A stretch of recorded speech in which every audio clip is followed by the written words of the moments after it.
Welcome to the Bold Goal Crusher podcast. For anyone looking to stop letting life get in the way and start crushing bold goals. I'm your host, Sara Mayer, and I'm thrilled to navigate this journey with you because it's time to start boldly achieving without working double time. So let's dive in. Hello, Bold Goal Crushers. I'm super excited about my guest today. I think you are going to love this conversation. So let me introduce you to my friend, Brenda. Brenda coaches women in entrepreneurial families with her kick-ass modern mom method to build their own village of support around them with household outsourcing and family systems, so they can focus on their unique zone of genius in their business, homes, relationships, and also make more meaningful memories with their families.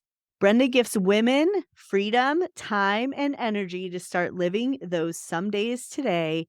And she lives in Arizona with her husband, 3 kids, dogs, and guinea pigs. With time to herself, she can be found unicycling, paddleboarding, playing pickleball, or some sort of other new hobby. With her family, she goes on epic adventures around the country and within her own city, and she truly shows others how to live those some days today. Welcome to the show. I'm so excited to have you on this episode. Thank you so much for having me. I'm so excited. I have to ask you about this unicycling thing. I saw you pause. I read that, right? Unicycling? Yes. Tell me more about this. I have been wanting to learn how to unicycle for years and years. And it's like that thing that's in your Amazon cart in the save for later that just keeps like reminding you, remember how you wanted to buy me? And so I was like, I would keep thinking like, I'm going to buy myself a unicycle and learn how to unicycle. And I never would. And I was pregnant with my 3rd kid and I was like truly going to do it. And I thought, this is probably a really terrible idea to start unicycling while I'm pregnant.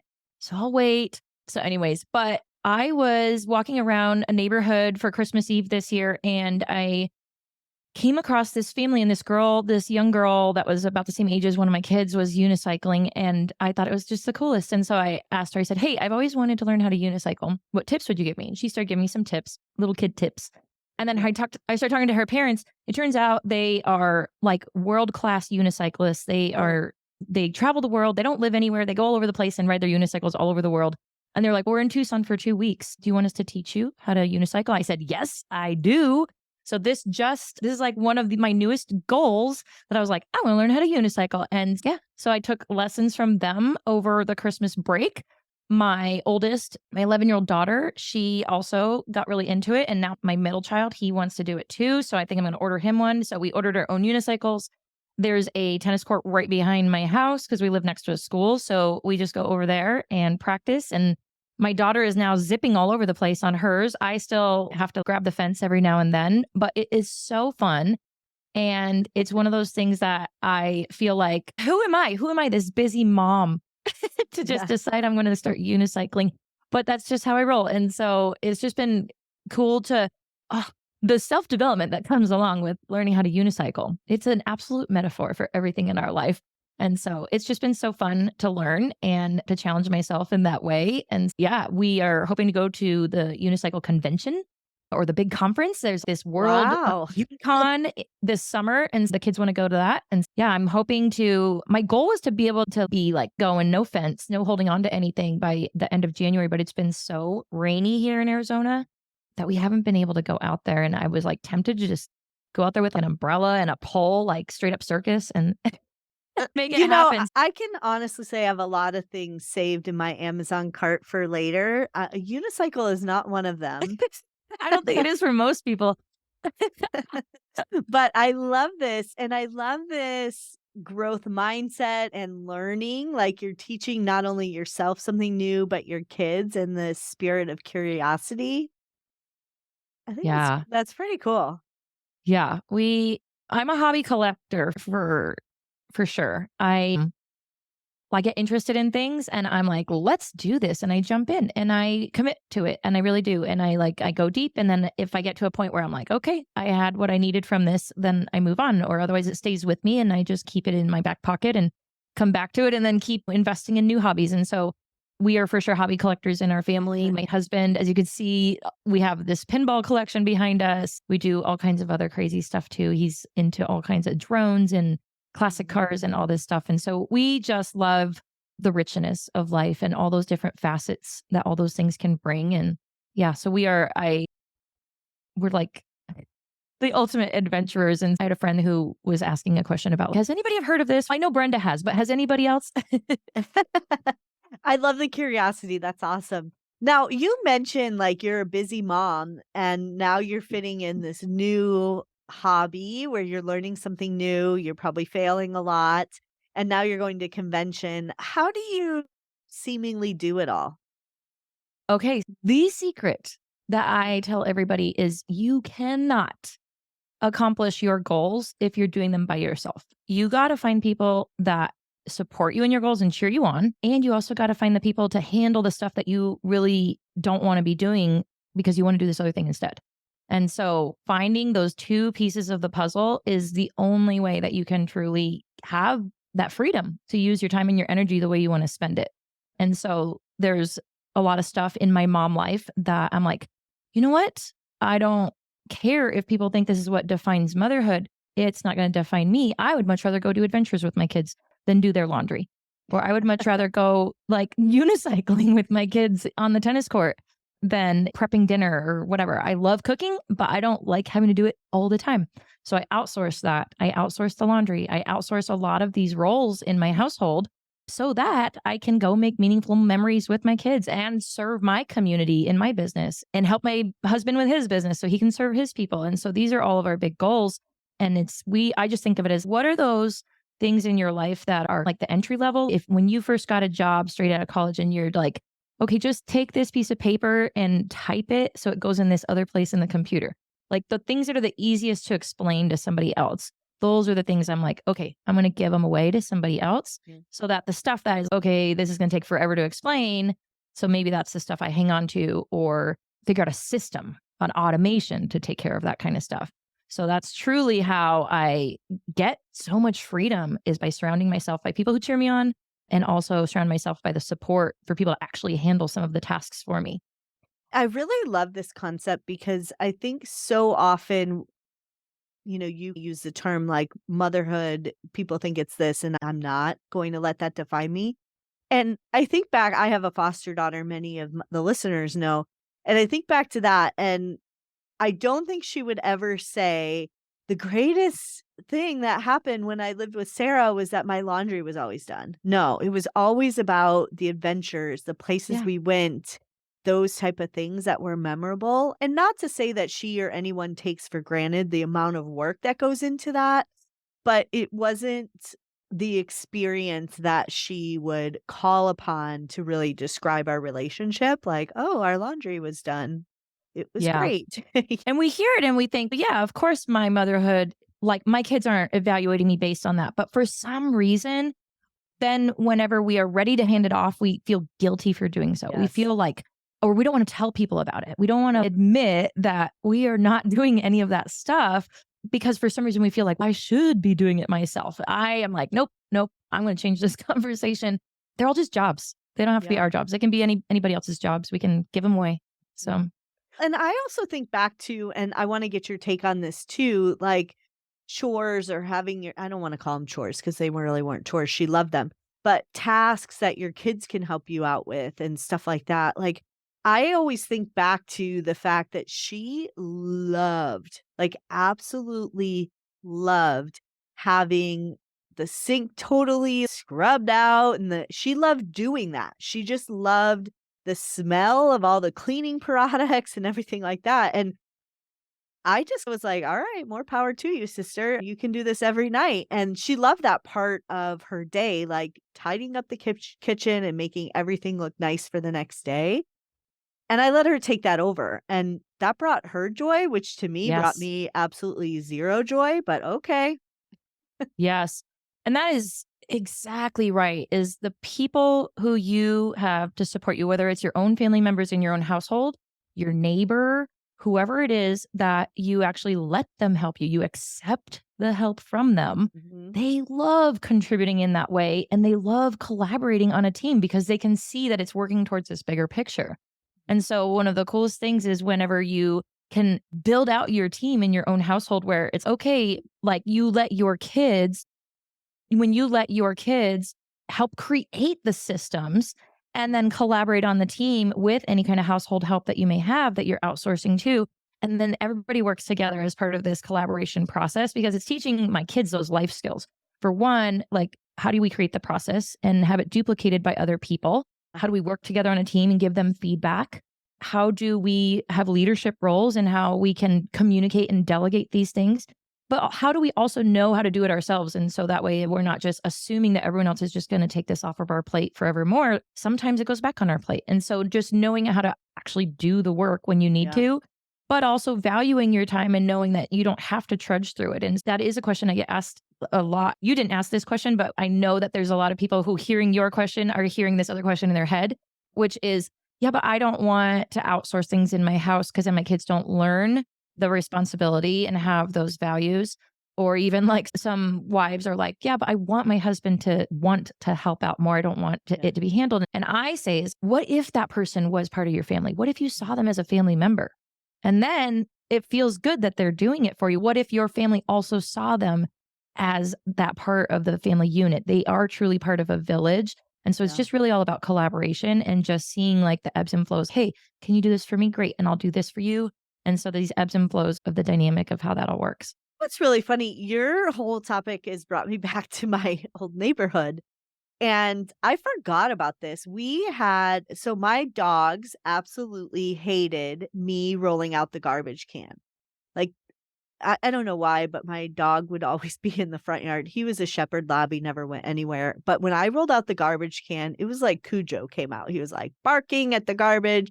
And it was funny to one of my neighbor kids.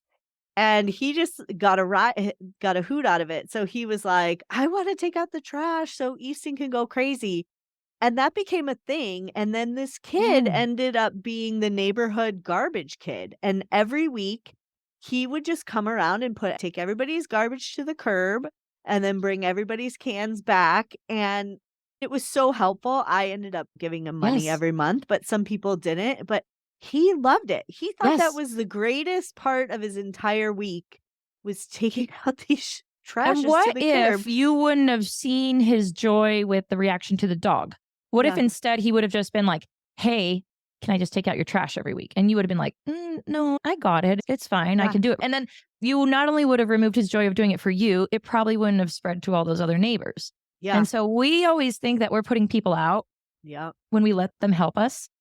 But truly, we're like taking away their joy when we don't let them help us. Yeah, and then Yeah. it blossomed into I was one of 5 people who had grass. He obviously grew up but I had the Arizona, your patch of grass is like 2 lawnmower, like, things. That's that. There's not a lot of grass, and so he ended up being the kid in the neighborhood that he just went down the row and mowed Yeah. everybody's grass. Now, was it So he perfect? became this Did it little budding entrepreneur just from this little Yeah. first step. Yeah. Now, was it perfect? No, they didn't have lines. If you were the guy who needed, like, rows and designs, he was not your kid.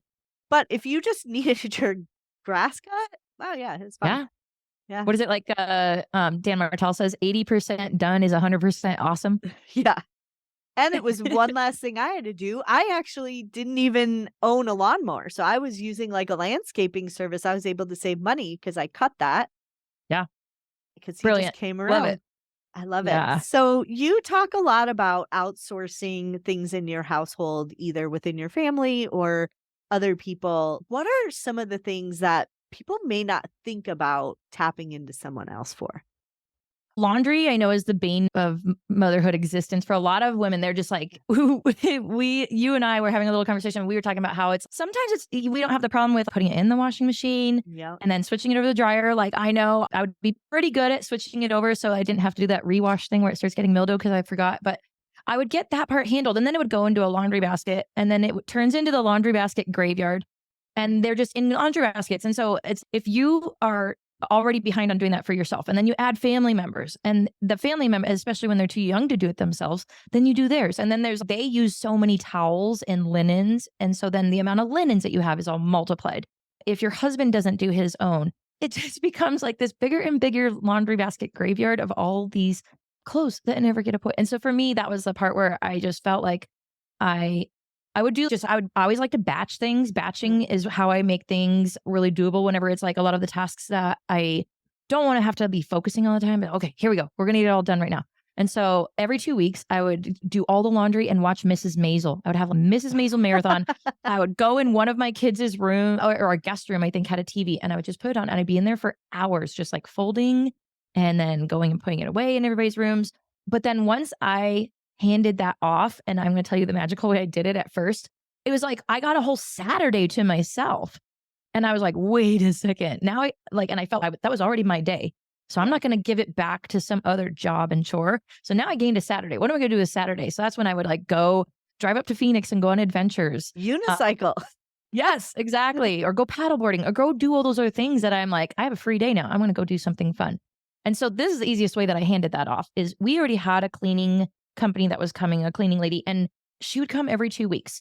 And I'm like, wait, I'm doing laundry every 2 weeks. And I was like, what if I have you just stay a little bit longer each time you come so you can fold and put away all the laundry? Like I'll have it all washed and dried. I'll have all the laundry basket graveyard ready for you.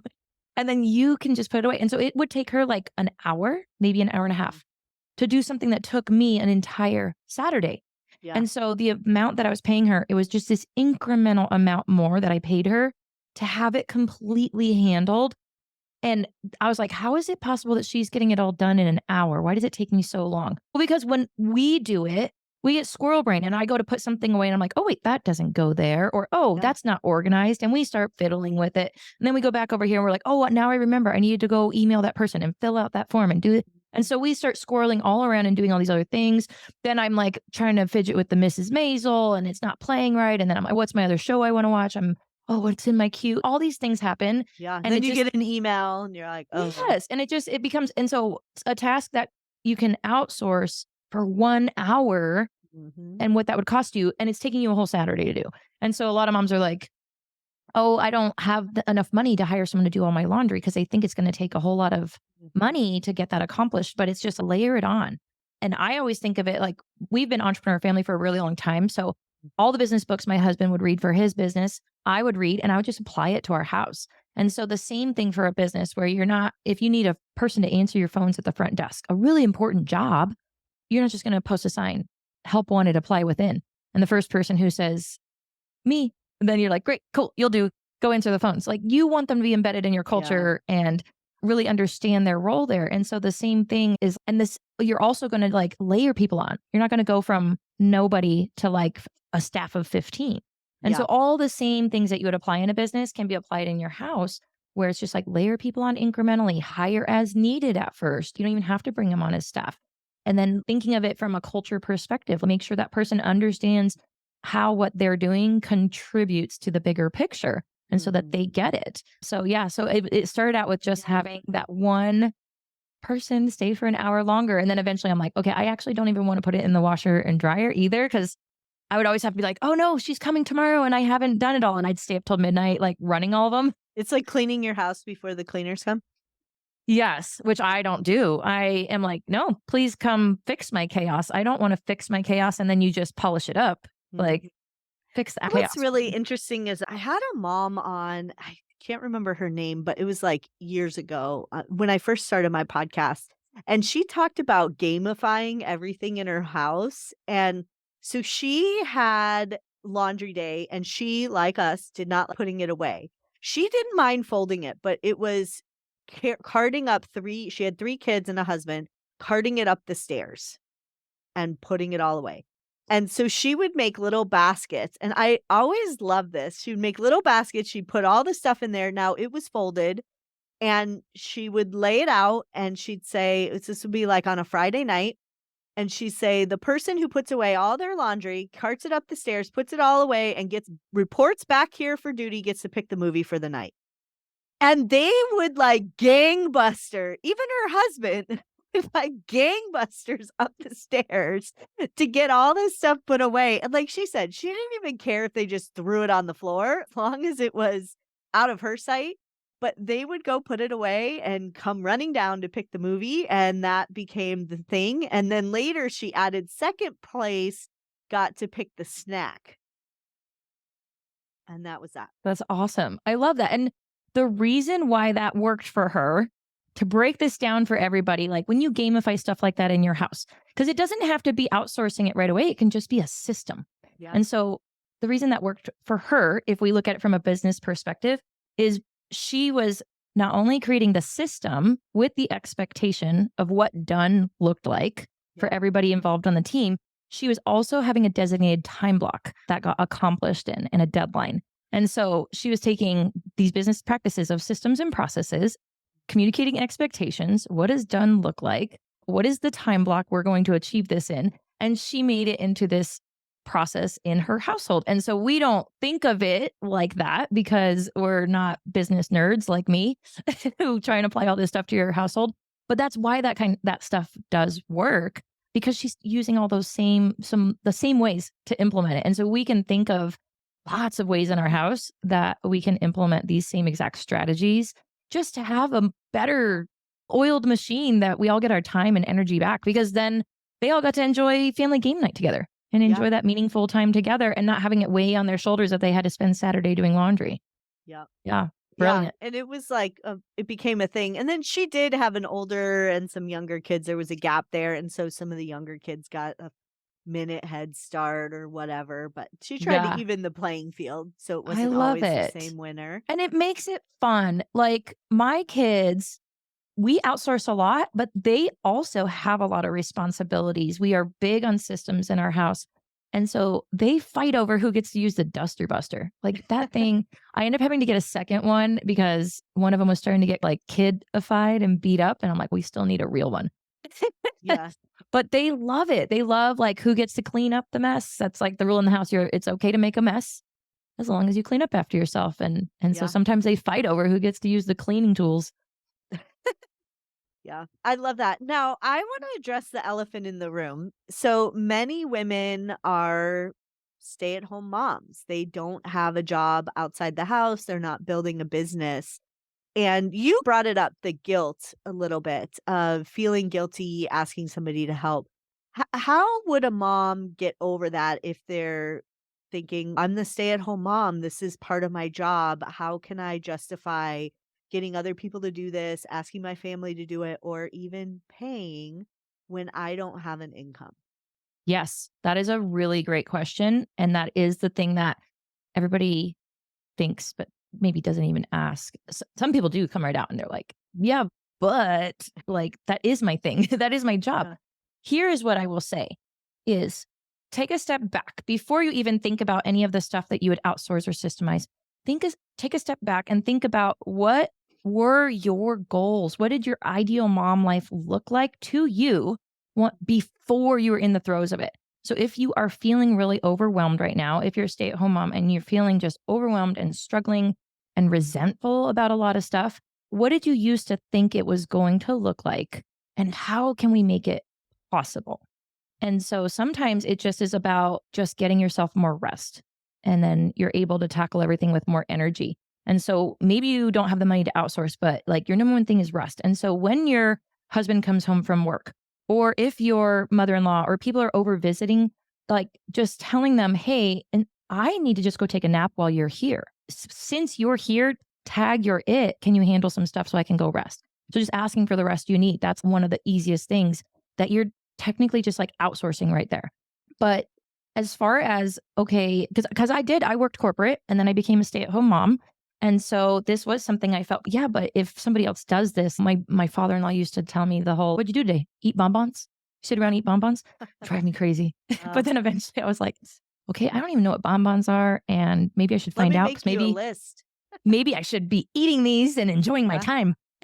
And so it's as a mom, are you being your full self that you want to be for your kids? Do you feel like you're being like yelly mom all the time because you're tired and resentful and angry about what you have to do? Because if so, you're not like we become a stay-at-home mom because we want to spend more time with our kids and we want to shape them and mold them and just be there for them.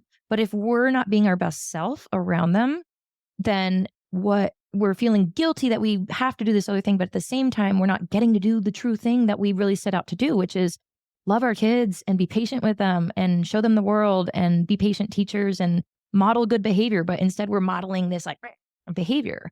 Yeah. And so I like to just zoom out, right? And just say, wait a second, what does my motherhood existence, what does my experience look like? And what would I change if I could? And so if you're not getting enough rest, if you're not eating well, if you're not spending enough time developing yourself, because it's not just raising your kid and helping your kids grow, we need to always be growing ourselves as moms. And so if you're not taking the time to learn new things, surround yourself by different environments and different people and challenge your beliefs in those ways, then how are our kids ever going to really truly believe what we say if they don't see us doing it? And so I feel like for stay-at-home moms, like maybe you don't have the budget and the money to be hiring all the help yet, but you can still implement a lot of the same practices. And it all comes back to, what are your goals around this? What does your ideal motherhood experience look like? Like when your kids look back, you want them to describe you as like, mom was always tired and yelling at us and in a bad mood and always saying later, we're going to do that activity later. And we never end up doing it. No, my kids are Which like, means never. let's go to the park. Oh, I'm too tired. We're going to go this weekend. You don't go this weekend. Oh, let's go do this thing. Oh, can I go play here? Can we have this play date? All the things that they ask for that you're like, don't have the time and energy for. And then they grow up and you feel, oh yeah, I always wanted to do that thing and we never did. So just zooming out and realizing, are there areas that it's harsh, but here's the phrase I'm going to throw out is, it's not what it costs you to get the help you need. It's not what it costs you to outsource. It's what is it costing you not to? Mm. Truly, as a mom, is it costing you your mental health? Yeah. Is it costing you your like body? Are you deteriorating? Are you having pain in your body? Are you having ailments? Are you having manifestations of illness that surfaces because of all these other ways that you're not taking care of yourself? And what's it And costing you in your relationship? yes, in your marriage. Like Mhm. I joke, but it's not even a joke, is the best marriage counseling you could ever get is having a third party come and do all the things that you and your husband fight about. Yeah. If you fight about finances, get a financial advisor. If you fight about picking up shoes, hire somebody to pick up the shoes or give your kids that job. Whatever it is that is like the tugging thing that you're always in conflict about, bring in the third party and have them take that off of both of your plates. And it's the best way to be able to reconnect with that person for them, not the things they do. So so my backstory, you heard about me in my life right now, but my backstory, I grew up on a ranch in Southern Arizona on the border of Mexico. And my family had been ranching for years, like since the 1860s. And so it's like in our blood. And while my dad managed the ranch and he had other ranchers that would come and help him for roundups and all hands on deck whenever you need it. Oh, we're building this fence. We need extra help. People come in. He had his village. And then he also had hired help on the ranch. And so he has this whole collaboration teamwork unit for that business. And then he had created like this well-oiled machine. And that was something that he didn't have to come up with. It was already in place from his father and his grandfather and all these people who had been running the ranch. That's just how you operate. Then my mother, she did not ask for help and she did not accept help when anybody would offer. She was just like put your head down and you just suffer through it, because she really was like, she had left her job to raise all of us kids and there was 6 of us. I'm number 2 of 6. And it was very like she just became this martyr and her mental health suffered. Her physical health suffered. She became a very terrible person to be around. Her relationships were awful. And so by the time I was probably like 8th grade and on, I recognized that she was a very unhealthy person, she was my mother, but she could not parent me. And so I sought out role models in other women, my coaches, my ROTC instructor, just teachers that you recognize, wow, they know their stuff. They're wise and they take you under their wing and they're like, this poor kid has a crazy mom. I'm going to help her. And so I had all these wonderful mother figures and mentors early on in my life to help me realize that's not how things have to be. And so now, like people ask, was she still alive? And yes, my mother is still alive, but she is not in our lives.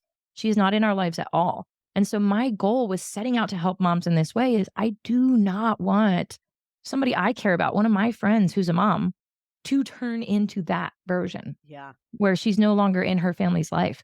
And this is where it was like this. Looking back now, I get to see, oh my gosh, I lived in both worlds at the same time. I got to see how a village really truly works, how a support system really truly works with the ranch. But then how, when you don't have that, how just detrimental it is to that one person who's just trying to do it all themselves.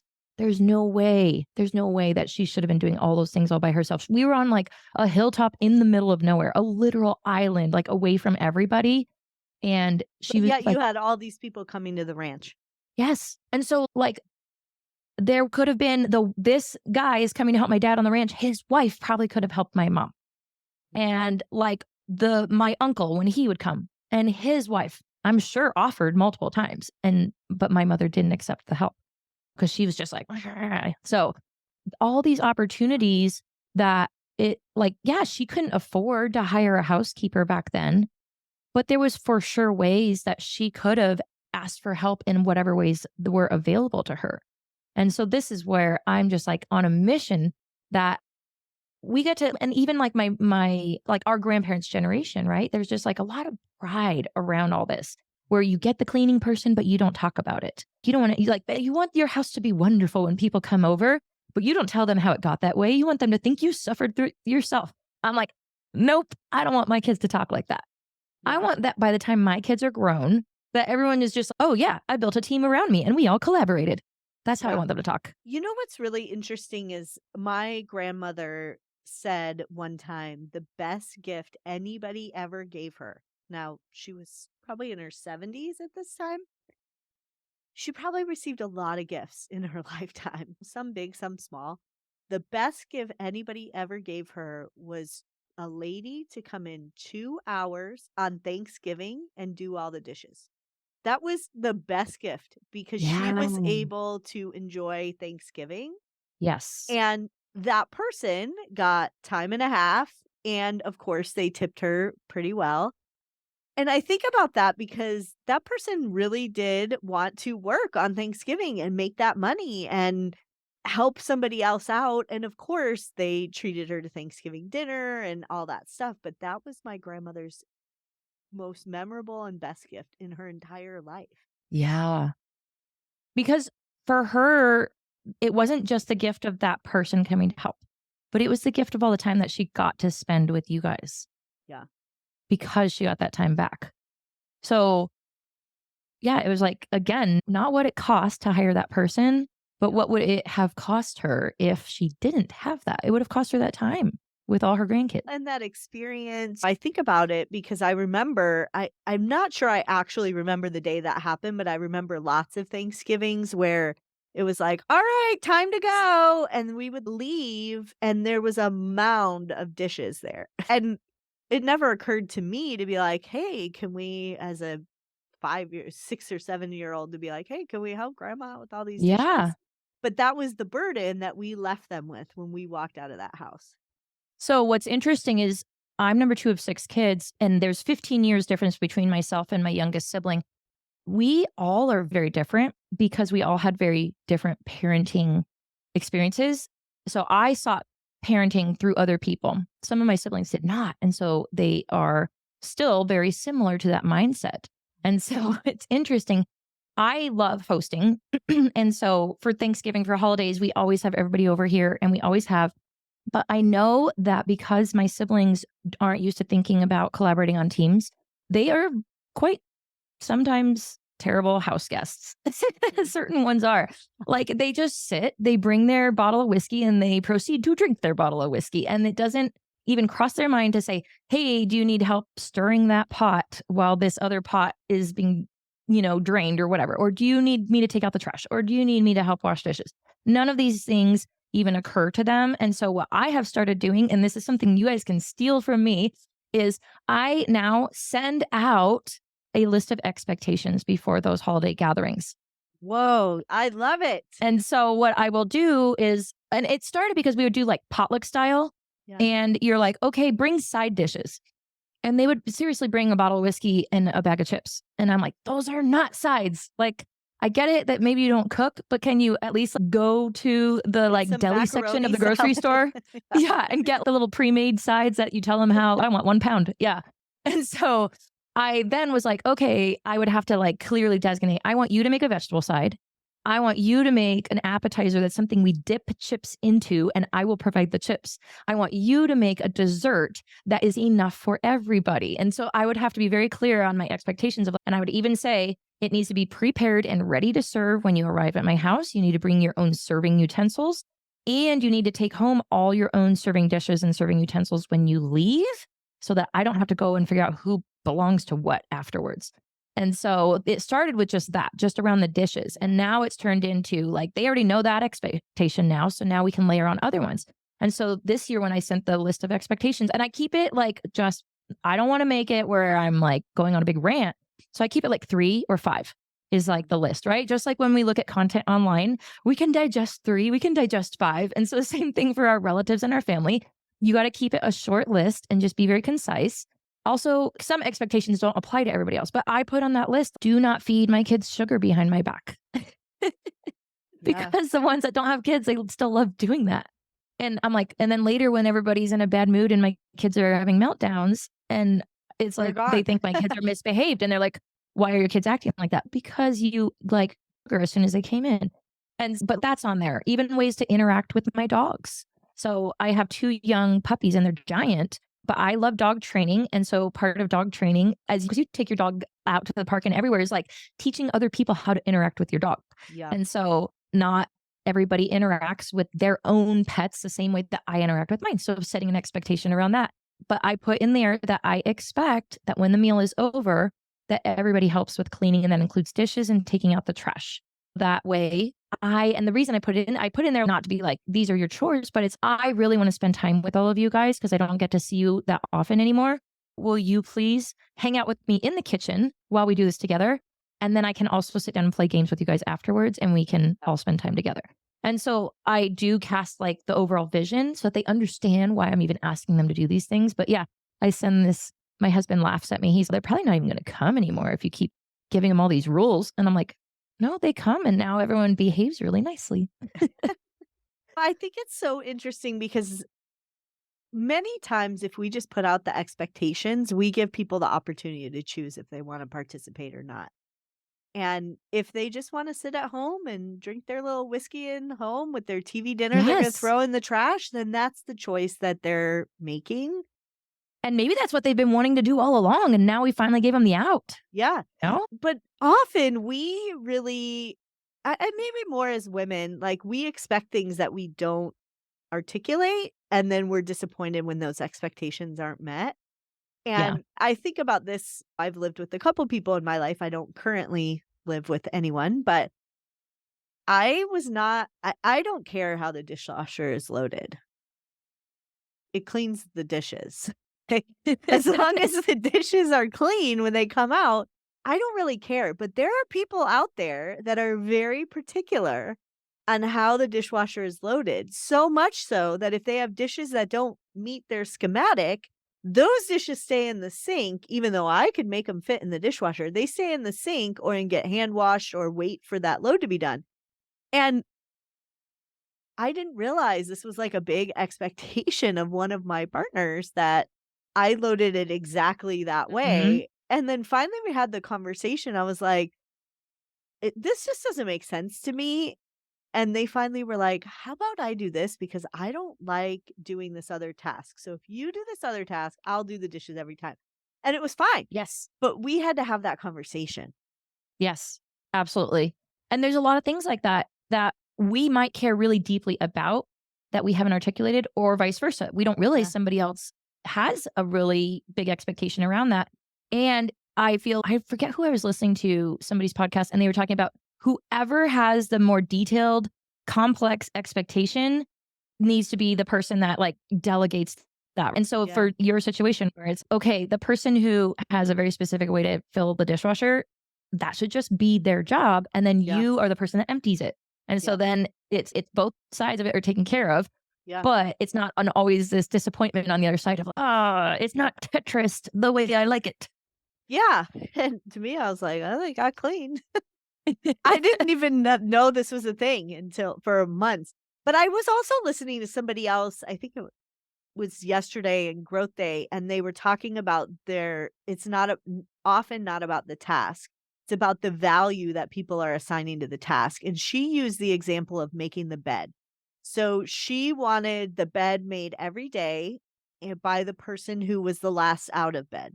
That Mhm, was a value that she had. And the reason is she felt like that was a great way to start the day. And she valued having a clean space to walk into, and she just liked the way it looked. Her partner, she just thought was lazy. That was what she assigned him. Oh, he's just lazy. And he mhm. said, "No, I value my time, and the time it takes me to make the bed the way you want it made, like military style, is not worth it to me. And I also know I can't live up to that expectation, and I value our relationship. So I don't want to attempt to make it in a way Yes. for you to then come at night and say, this isn't how I like the corners tucked, and this isn't this." So he valued his time and his relationship. So he just was opting out of doing it. And until they had that conversation, and she realized it was about values, not about the actual task, Yes. she realized, "Oh, okay, I'll just make the Yes. bed." Yes. Yeah. One, my that for me, I'm the gotta start my day with a nice made bed. My husband, he'll walk in and out of that room all day long, and whether it's made or it's not made, he doesn't even notice. Yeah, So to him, he's like thinking 10 steps here, whatever. It doesn't even phase him at all. If I walk into my room and there's an unmade bed, I'm like, "Ugh, I must stop everything and fix that before I can move forward in my day." Like I just can't.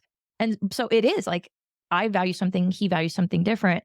I will say is, oh, what was I had a thought. Okay, so you touched on a really good point there in the feedback we give people. So when people do the roles that we want them to help out with, yeah, the way we give them feedback. And so again, like the household I grew up in, everything was like nothing was ever good enough. No matter how hard we tried. Like I was that kid that if I got an A minus, I had a 3-hour lecture and I had to answer for it. Like, why wasn't it an A plus?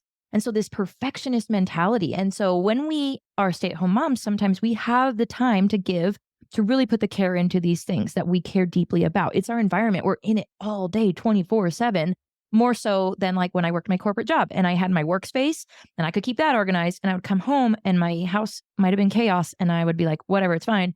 Because when I go to work and I'm concentrating, that area is focus, like outer order, inner calm. And so I know it's sometimes the same for other people in our household. They might come home and this place of refuge is like this messy nest that they don't mind. Whereas if we're home and we're in it all day, that is our workplace. And so we want that outer order, inner calm. mhm, And so when people try to help out, if you are telling them it's never good enough or up to your expectations, they will stop trying. yep, If your husband loads the dishwasher, if he puts away the dishes, the same with when you hire help. If the first few times your house manager does your laundry or your personal chef makes a dish, if it's not the way that you were really hoping it would be or what you had visualized, the way you communicate that can affect how much they try or how invested they're going to be in that process as you go along. And so you really do have to let go of the idea that everything's going to be this perfect military corner life. yeah, Like just having it done and existing in a, you know what, that's better than it was. A state gives you so much freedom. yeah, And then I know I'm like a military corner bed maker kind of person, but my whole house, I'm not going to have that same level. Actually, my house manager is she's better than me at a lot of things. So it's fun when you hire people and you're like, "Holy cow, they're even better than me." Like she is so meticulous. But I know that my whole house isn't going to be Brenda-ified to the level that I would make it if I lived here all by myself and had all the time in the world to make it that way. But I can have little pockets of my space. And so, like, my kids know that my bathroom, my master bathroom, that is my Zen sanctuary. Do not bring your toys in there. Nobody leave your clothes on the floor in there. Like, that is my little space, my Zen space. And that's where I can do my military corners. I can make it meticulous. I can keep it clean, keep it tidy. But that's also where I'm taking care of myself. And so I really need that space to take care of me. and I don't want chaos in there. And Yeah. so by having those little pockets, and I have a rocking chair in my bedroom, and that rocking chair is another one of those little pockets. And so maybe the rest of my bedroom gets a little crazy because my husband's also in that room. And so he has his version, I have my version. But my rocking chair, like that is my one little spot. If I want to read a book, if I want to cross stitch, if I want to take a nap on that chair, like that is another spot that nurtures me. Therefore, it needs to reflect that and not just be greeting me with chaos whenever I'm looking to be comforted and recharged. And so we can let go of this idea of like, our house needs to be so perfect. Just have the pockets of spaces that we feel nurtured in and let go of the rest. It's fine. Yeah. I think about Pinterest a lot in your examples. And so many times moms are trying to live up to the Pinterest standard, especially with treats and making cookie monsters out of vegetables and whatever else is going on Pinterest.